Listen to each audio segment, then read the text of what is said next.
America, Israel और Iran के बीच जंग का दौर लगातार जारी है। जैसे जैसे जंग के दिन बढ़ते जा रहे हैं, वैसे वैसे जंग में भी एक तरह से शिद्दत आती जा रही है। जहां एक तरफ तेहरान पर लगातार अमेरिका और इजराइल के हमले जारी हैं, इस बीच ईरान भी पूरी भरपूर ताकत के साथ, एक तरह से पूरी मजबूती के साथ हमले कर रहा है और लगातार ईरान की तरफ से जवाब दिए जा रहे हैं। हालांकि कई दिन अब यह जंग एक तरह से खींच चुकी है और जिस तरह से शुरू में अमेरिका की तरफ से कहा जा रहा था कि 1 हफ्ते और 10 दिन में इस जंग को खत्म कर लेंगे, ऐसे में डोनाल्ड ट्रंप के दावे बिल्कुल झूठे साबित हुए हैं। इजराइल के ये दावे एक तरह से झूठे साबित हुए हैं। पिछली जंग तो 12 दिनों में रुक गई थी, लेकिन इस बार खुद ईरान ने यह दावा किया है कि अगर यह जंग 12 साल भी चलती है, यह जंग 10 साल भी तवील चलती है, कितनी ही लंबी यह जंग चलेगी, वो इस जंग में एक तरह से डटे रहेंगे और दुश्मन को मुंह तोड़ जवाब देते रहेंगे। इस बीच लगातार हमलों का दौर जारी है और जिस मजबूती के साथ ईरान लगातार हमले कर रहा है, ऐसे में बहुत ज्यादा नुकसान एक तरह से अमेरिका को उठाना पड़ रहा है, इजराइल को बहुत ज्यादा नुकसान उठाना पड़ रहा है। इस बीच जो बड़े हमले हुए हैं उनकी जानकारी हम आपको दे दें, जो अपडेट खबर है उसकी जानकारी हम आपको दे दें। बड़ी खबर इस वक्त इराक से आ रही है, जहां इराक में एक तेल टैंकर को डिपो पर निशाना बनाया गया है। जी हां, इराकी पोर्ट पर एक तेल टैंकर को निशाना बनाया गया है और काफी ज्यादा नुकसान इस बड़े हमले में हुआ है। इसी तरह से सऊदी अरब से बड़ी खबर आ रही है, जहां सऊदी अरब सरकार ने यह दावा किया है कि उसने कई ड्रोन्स को मार गिराया है, जो दरअसल सऊदी अरब को निशाना बना रहे थे। सऊदी अरब की तरफ दरअसल ये ड्रोन बढ़ रहे थे, लेकिन सऊदी अरब ने इन ड्रोन्स को मार गिराया है। बड़ी खबर सुबह सुबह बिल्कुल आई है, ताजा खबर है। बहुत बड़ा हमला बहरीन पोर्ट पर भी ईरान ने किया है और बहरीन में भी सलाला जो डैम है, यहां पर बड़ा हमला दरअसल किया गया है। सलाला पोर्ट पर बहुत बड़ा हमला ईरान की तरफ से किया गया है और इस हमले में ऑयल डिपो को नुकसान पहुंचा है। और बहरीन में अभी तक का, जब से जंग छिड़ी है, अभी तक का सबसे बड़ा दरअसल यह हमला बताया जा रहा है। जैसे ही ईरान के ड्रोन एक तरह से सलाला पोर्ट पर आकर गिरते हैं, जो रिफाइनरी है ऑयल की, वहां पर जैसे ही आकर गिरते हैं, वैसे ही पूरे इलाके में सिर्फ आग के शोले ही शोले नजर आ रहे हैं। और इस बीच एक और बड़ी खबर दुबई से आ रही है, जहां पर ईरान ने एक बार फिर से दुबई को निशाना बनाया है। कई ड्रोन दुबई के जो रिहायशी इलाके हैं वहां पर आकर गिरे हैं। हालांकि शुरुआती तौर पर यह जानकारी नहीं है कि इस ड्रोन हमले में कितने लोग मारे गए, कितने लोग जख्मी हुए, लेकिन बड़े पैमाने पर जिस तरह से रिहायशी इलाकों में यह हमला हुआ है, ऐसे में बड़े पैमाने पर नुकसान की खबर है। और इस बीच दुबई एयरपोर्ट से बहुत बड़ी खबर आ रही है। लोग दुबई छोड़कर अपने अपने वतन जाने को एक तरह से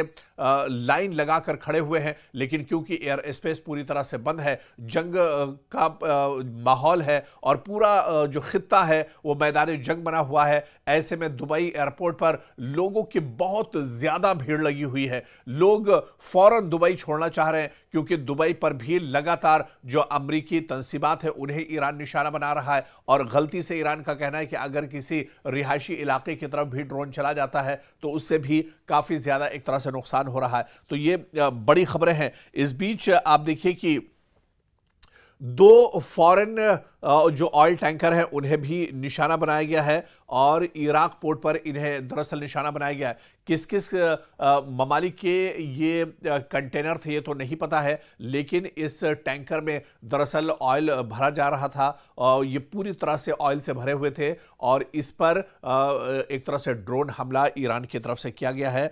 और ये जगह दरअसल बताई जाती है, जो पोर्ट अल फवा, दरअसल ये जगह है पोर्ट अल फवा इराक में, जहां पर यह बड़ा हमला हुआ है और 2 फॉरेन जो कंटेनर हैं, ऑयल कंटेनर, उन्हें निशाना बनाया गया है।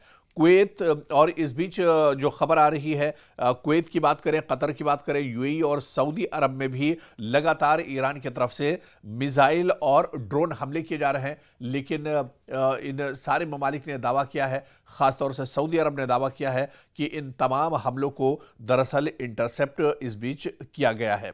और इस बीच एक और बड़ी खबर आपको बता दें कि अब इस जंग के बीच में, जहां पर हथियार, गोला बारूद और मिसाइल चल रहे हैं, इस जंग के बीच में अब साइबर जंग भी एक तरह से शुरू हो गई है, साइबर वार भी शुरू हो गई है। लेकिन आप दरअसल चौंक जाएंगे, क्योंकि इस बार जो साइबर जंग शुरू हुई है ये अमेरिका या इजराइल की तरफ से नहीं शुरू की गई है, बल्कि इस बार साइबर जंग शुरू की है अमेरिका ने। और इस बीच आपको बताते चलें कि अमेरिका ने स्ट्राइकर जो एक तरह से मेडिकल जेंट स्ट्राइकर है उसको निशाना बनाया है और साइबर अटैक करके पूरे मेडिकल सिस्टम को एक तरह से लॉक कर दिया है। तो ये बड़ी खबर दरअसल आ रही है और कहा जा रहा है ये जो साइबर अटैक है दरअसल इसमें ईरान के जो हैकर्स हैं उनका दरअसल हाथ है और उसने पूरे मेडिकल जेंट स्ट्राइकर को तबाह बर्बाद कर दिया है, पूरी तरह से उस पर अपना एक तरह कब्जा कर लिया है। तो दरअसल इसे एक बहुत बड़ा साइबर अटैक माना जा रहा है ईरान की तरफ से।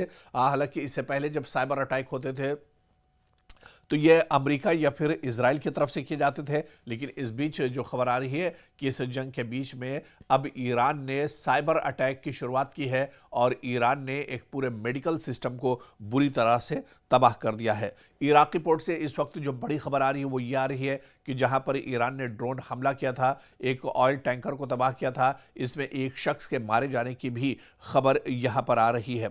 और इसी तरह से आप देखिए कि इराक आर्मी के जो स्पोक्स पर्सन है, तर्जुमान है, उन्होंने दावा किया है कि इस हमले में काफ़ी ज़्यादा माली नुकसान हुआ है, एक शख्स की मौत हुई है, जबकि 38 लोगों को रेस्क्यू किया गया है, यानी उन्हें बचाने की पूरी कोशिश इसमें की गई है। बहरीन से बड़ी खबर आ रही है जहां पर मुहर्रक जो एक जगह है यहाँ पर बड़ा हमला ड्रोन की तरफ किया गया है ईरान की तरफ से, और इस ड्रोन हमले में भी जो फ्यूल टैंकर्स हैं, टैंक हैं, उन्हें दरअसल निशाना बनाया गया है।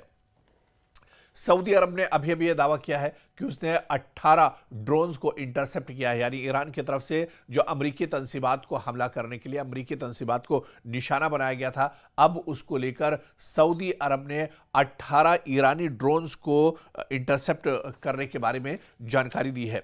बड़ी खबर इस वक्त ये भी आ रही है कि ईरान और हिजबुल्लाह लगातार हमले कर रहे हैं इजराइल के ऊपर। जी हां, जो बड़ी खबर अभी दरअसल आई है वो यही है कि ईरान और हिजबुल्लाह ने एक और हमलों की जो लहर है उसकी शुरुआत की है। और आपको बताते चलें कि इजरायली जो मिलिट्री है उसके ऊपर लगातार ये बड़े हमले किए जा रहे हैं। और आपको बता दें कि हिजबुल्लाह और ईरान की तरफ से मुश्तरका तौर पर ये हमले दरअसल किए जा रहे हैं और इन हमलों के जरिए जो इजरायली फौज है, इजरायली जो सिक्योरिटी फोर्सेस है, उन्हें बड़े पैमाने पर नुकसान पहुंचाने के लिए कोशिश लगातार की जा रही है।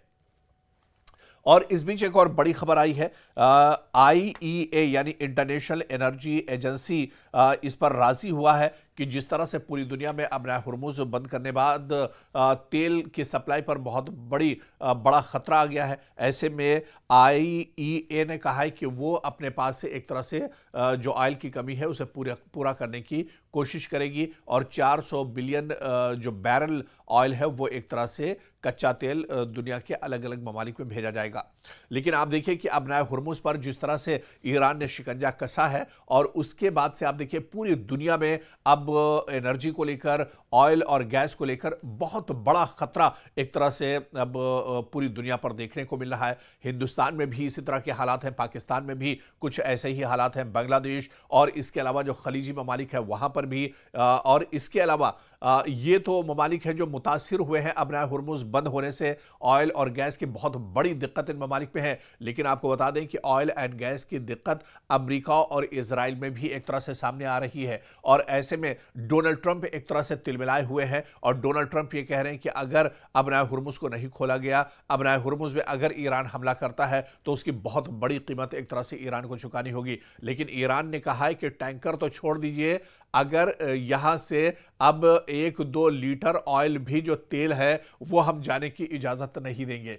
तो दरअसल ये ईरान का बहुत बड़ा बयान है। ईरान ने पूरी तरह से अब हुर्मुज़ में शिकंजा कस लिया है, जहां से तकरीबन 20% से ज्यादा दुनिया भर में ऑयल सप्लाई होता है। तो ये दरअसल ईरान की अभी तक की इस जंग में बहुत बड़ी जीत के तौर पर देखा जा रहा है। बहुत बड़ा कदम दरअसल ये ईरान की तरफ से देखा जा रहा है जो अब हुर्मुज़ में उसने एक तरह से कब्जा किया हुआ है। और इस बीच लड़ाई में दरअसल ईरान पूरी मजबूती के साथ खड़ा हुआ है। जहां पर पहले कहा जा रहा था कि यह जंग कुछ दिनों में खत्म हो जाएगी, बस कुछ दिनों का यह मामला है और ईरान के अवाम भी चाहते हैं कि ईरान में रजीम चेंज होना चाहिए। लेकिन इतने दिन गुजरने के बाद भी ईरान की इस जंग में शिद्दत आती जा रही है। ईरान की यह जंग लगातार बढ़ती ही जा रही है। ईरान पूरी मजबूती के साथ यह जंग लड़ रहा है और दुश्मन के दांत खट्टे कर दिए हैं। बेंजामिन नेतन्याहू का कोई अता पता नहीं है, कहां पर वो हैं। खबरें इस तरह की भी आ रही कि इस जंग में बेंजामिन नेतन्याहू मार दिए गए हैं। किसी तरह की कोई खबर निकल कर नहीं आ रही है।